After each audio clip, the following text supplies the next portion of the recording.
Hey guys, welcome back to the channel. In today's video, we're doing a quick and honest review of MoneyPoint and answering the big question, is it actually worth using?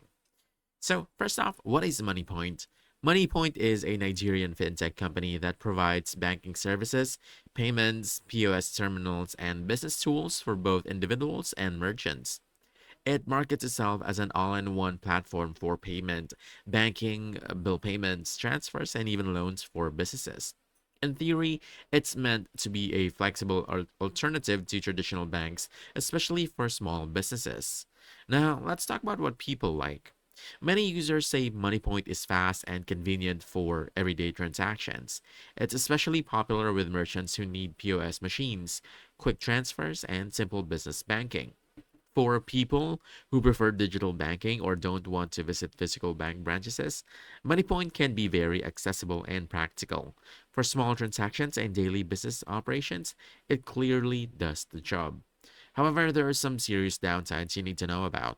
A lot of users report issues like accounts being blocked, funds being held for long periods, and delays when transferring money, especially from POS to bank accounts.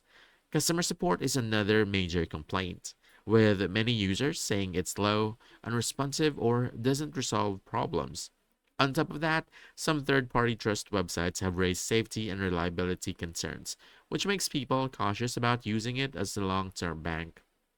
So, who is MoneyPoint best for?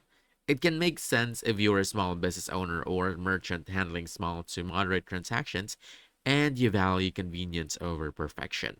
But you should be very careful if you want to store large amounts of money, rely on it for savings, or need very reliable customer support. In my take, MoneyPoint can work, but don't treat it like a full traditional bank.